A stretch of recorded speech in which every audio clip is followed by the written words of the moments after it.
What's up guys, Bluddshed here. Welcome to another PTR patch preview for Season 18 2.6.6. Now these videos are just meant to be an appetizer to the actual build videos that are coming out before the season goes live. Just kind of give you a preview of what's to come, what we've been working on stream. A lot of people ask me, yo Blood, how's it been? Did you find anything new today?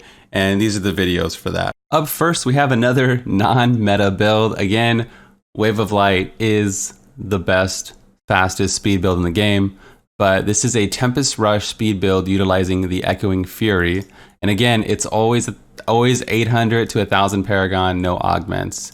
You can see my main stat is laughable at 5300. Okay, so like this is all just low level testing to give you guys an idea of how good the builds are or can be, right? So you can aspire to do something. Let's jump into a 75 like we have been. I try to test. People ask me this a lot on stream. I try to set everything to the same parameter, test everything at the same level. That way I get a real feel for the power level of everything. You know, I can basically tell you how much stronger one build is than another build and this and that. There are some cases where, you know, builds are different at higher levels of play versus lower levels of play. But overall, I think it gives you a great idea. Like I've been doing this since season 3, making content.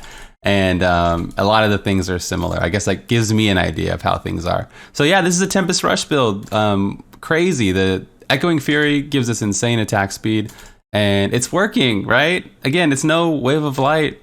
But damn it, if this helicopter build, if the meme build isn't strong with this one, right? So we're actually stunning as we're helicoptering along. This is a build I actually made. I just dropped Sleeping Winds. This is a build I actually made last PTR, and it was on my Patreon page. And since we got the Captain Crimson set, I decided to add Crimson to it and Echoing Fury, and it's working out pretty well. I know it's kind of a meme build, like I said, but people like Tempest Rush, man. And the resource is good. We got the Topaz in the helm. It's just making our resource work here. The Captain set does give us a 20% boost, and if you roll it on your gear, that also helps. Right here we have Channeling Pylon. That's really good, right? Look at the Tempest Rush. The Wuko's fun, man. I think Wuko pulls ahead of Ena's because Wuko can fit in Captain. You can even fit in the 2-piece AUG Guild, or the 3-piece rather, right? With Ring of Royal Grandeur. You can actually use the AUG Guild set with this as well. And I was going back and forth, but ultimately I landed on Mantle of Channeling and the good old Hexing Pants here. So it was close between those two. I always want to use the new toys if I can help it.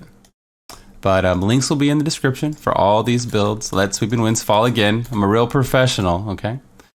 And I got a lot of good feedback from you guys. You guys seem to really like these videos also, so thank you for that. I usually film these at the end of the day. We stream for 9 hours, you know, 6 days a week. And so I'm usually tired at the end of the day. I'll get dinner or whatever and do some stuff around the house. And then I'll film these videos. That's why sometimes I don't do a cam or whatever. And yeah, so thanks for liking the content. Thanks for, you know, being there and all that stuff. I appreciate you guys, man. But I'm gonna go ahead and jump on the next build now. Wanted to give you a little extra time with the Tempest Rush since it's kind of cool, right? And again, I'll have full build videos for everything before next season. I'm just waiting for the final patch notes, or if I get any indication from Blizzard that the patch notes are basically done, then I'll start making the videos. That way there's no misinformation out there on the internet and all that stuff. Up next, we have the Lawn Carnival Dagger a Dart Witch Doctor. Now, we can't use all 3 gems because we have to carry the Dream Gem for the current season, but it's not that big of a deal because we can wear Squirt's necklace. So you see I have suboptimal gear. I'm just using whatever ancients I have. But the Squirt's necklace gives us 100% damage increase when we're not taking damage. And like I said in previous videos, you can use Jaunt to negate a lot of that damage. So basically, Lawn Carnival is amazing. I think we cleared a 124 as one of our alts on live servers this season. I definitely think the build is actually stronger than previous seasons here. Let's go ahead and jump into 100 and I can show you guys the build. Pop Slam Dance. So I guess the main difference is we lost the lawn buff, but we gained the squirt buff. And plus, if you're playing the seasonal, you get those Triune rings. So that's even more. This is build shreds. If you're looking for a main this is going to be one of those builds you should probably main next season if you didn't play it for season 17. Right? If you somehow just skipped out on Doc, then maybe next season you consider it as one of your main builds because it's a really strong, powerful build, easy to play. And we are kind of squishy because we have Squirt's Necklace, but it's not that big a deal. We have a lot of, look at this line of fetishes just tanking for us, right? And then you can always jaunt away if things get too hectic. It's a really banger build. We don't even carry Stricken, but it doesn't really matter because we hit the Rift Guardians so hard. I tested it on Rift Guardians and it's really, really good build. Group them up and basically you just use your Dagger of Darts here and that's it, right? So you can see our main stats like 10,000. It's not that big a deal. We also have the Echoing Fury in the cube, so another Echoing Fury build. When we're killing things, it's giving us attack speed and it's allowing us to shoot more darts out faster. So it's like a nice ramp up, and then if you have Slam Dance and the Oculus rings burning, I mean, you're really pumping out deeps. Like I said, I mained this as one of my alts actually. My main was Wizard in season 17, but one of my alts was Wizard, and we pumped out Carnival pretty far. And right now I'm using the Snake Mojo, but I could see us using the Zuni offhand because the Zuni offhand rolls with a lot of fetish damage. So I can see that being something that people use. But, you know, when we get hit, we do take extra damage because we're wearing Squirt's Necklace. So I think for now, or at least for hardcore, we would use the Snake Mojo to block some of that damage when we get hit because we can't really afford to take eternal dirt naps, right? We can't take the last ride, okay? Let's go find another elite here. I haven't seen any in a minute. And I'm gonna take a few hits from the mobs to show you it's not that squishy, but it is a little bit. It's a little squishy. Okay, we got procced. Okay. Let me DPS here, and look at the mobs just get shredded. I think people are doing really insane clears right now on the season. If you go to like the season and you go to, like this guy has 1,000 Paragon, he did a 115. Right, it's like really powerful build, so expect that kind of stuff. Another build that utilizes Echoing Fury is the Jade Push build. I know we covered the Chicken Jade Speed build last time. This is more of a push variation with Captain and Echoing Fury. When you kill enemies with Echoing Fury, it sends you into a frenzy. And here we go, nice open map. Oh, we got Impalers. Yo, Witch Doctor's having a tough day. Hopefully that can change pretty soon. Oh man, here we go, boys. We're in it. Well, it's a real representation of how the build would function at this level. You want to hit them with both your dots, and then you trigger those dots like a boom explosion, like a big old explosion, chat. So you dot, dot, dot, right? And then you blow them up. What I was trying to say was a lot of people are using COE and Squirt's Necklace or COE and Flavor of Time. And uh-oh, I got caught.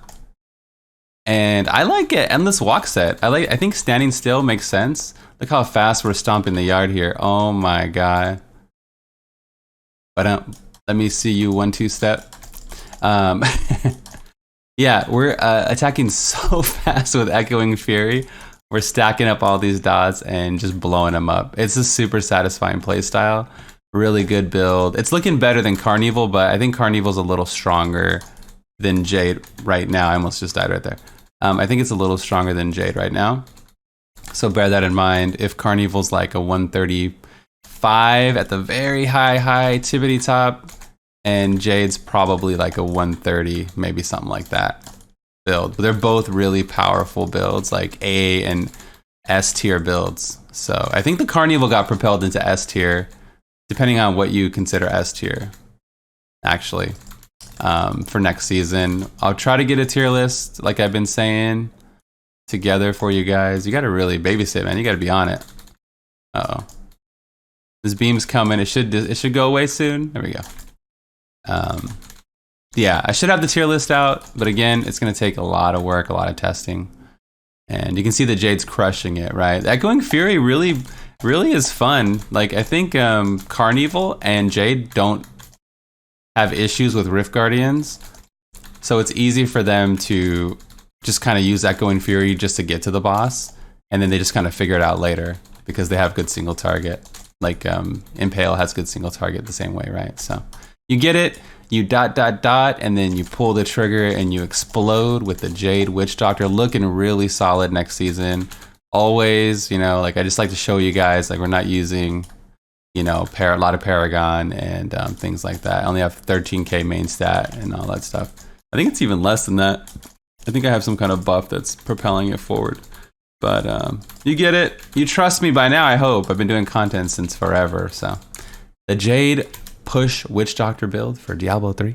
The next build we have for you is the Impale Demon Hunter, the Shadow Impale.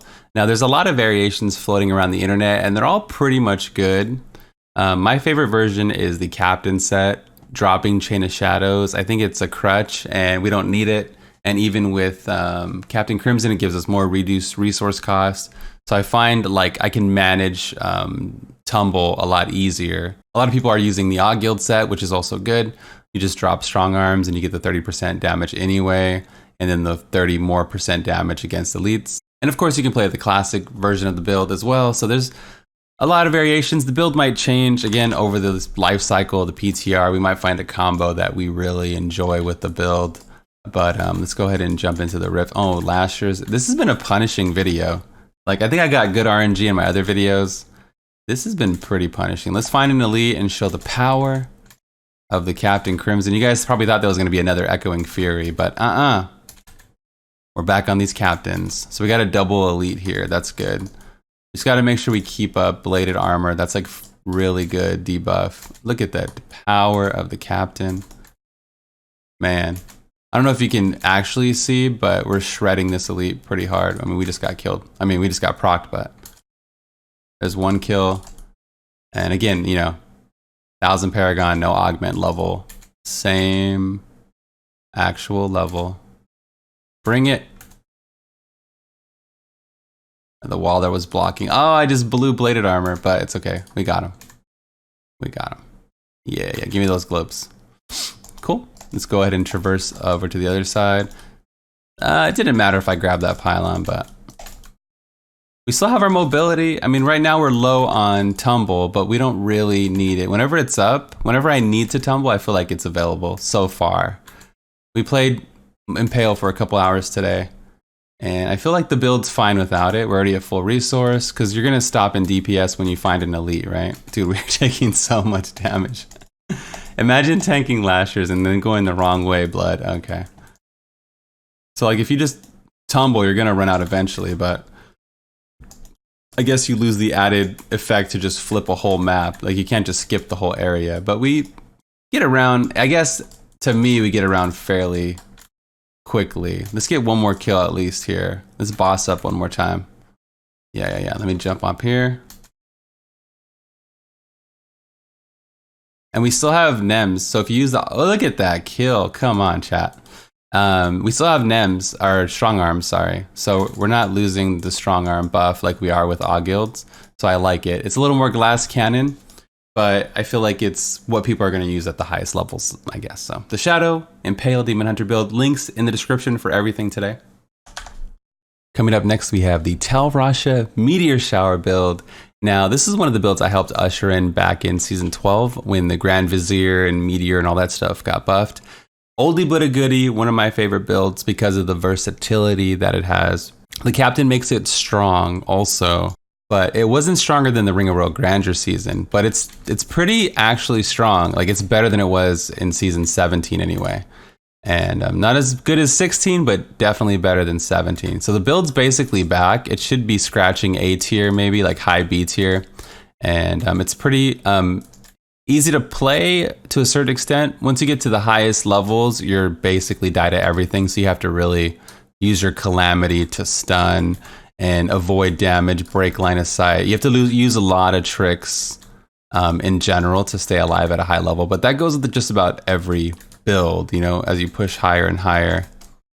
So versatile, you can tackle just about any rift with it, and the Rift Guardian's not a problem. So if you hate the builds that get to the Guardian and then struggle, this is not one of those builds.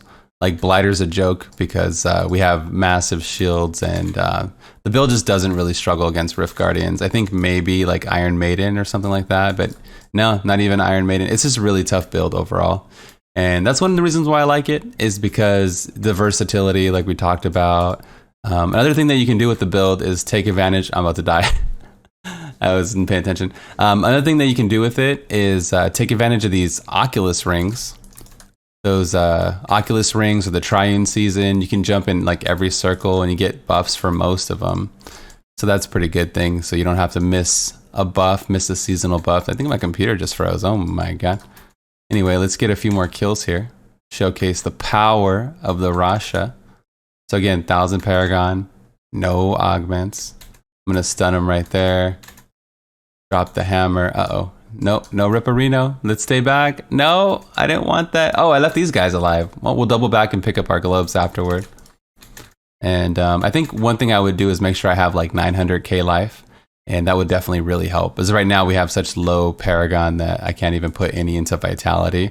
We lagged in the same exact spot. I wonder if it's the Rift or something, or if it's like loading the next zone. Loading my pylon, that's what it was doing. I'm not gonna grab it though. Man, look how much we're crushing the Rift. Really rock solid build. And I would recommend it if you've never played this build. Again, this is one of my favorite builds because of what we talked about earlier. Another thing is you don't need full Ancients for it. And yeah, you're mobile and all that stuff. You can go as soon as you have full non-Ancients, you can do a lot of work. I think we did a 109 within the first few days with Tal Rasha. Season 16, I believe it was. So pretty powerful build. And you get Captain Crimson. If you get that early, you get 2 pieces of it right away. One more elite for the road. Let's see who we got over here. If you don't know, you want to manually cast Meteor halfway through cold. That way it drops, or just toward the end of cold, that way it drops during fire, and then it drops during fire. Ooh, look at that shield. Ooh, getting burned. Let it burn, chat. Okay, there we go. Pick up the globes and get out of here. Crushing the Rift, no contest. The Tal Rasha Meteor Shower build is back and almost stronger than ever. Anyway, just the 5 builds today. I hope you guys like the video. I'm gonna get to doing the written guides for these and get this video edited and post it tomorrow. I might not stream tomorrow. I might just get video footage for future builds. That way we have, you know, actual working footage of the PTR. So when I make the build videos, I'll have something to show for that. I might spend the day and do that. I'll let everyone know in the morning on Discord, or I'll tweet it out. And I think the PTR is going down today, so I'm gonna have to get all the footage I can before they shut the servers down on me, right? So I'll let you guys know. Thanks again for all the support. Thanks to all the patrons, all the subs and comments and everything like that. And whether your comments are positive or negative, it still helps us. We still get the views and the support. So hey man, it's all good. We're all one big melting pot of YouTubers over here. So thank you. This is the Bloodshed, and I'm out of here. Peace.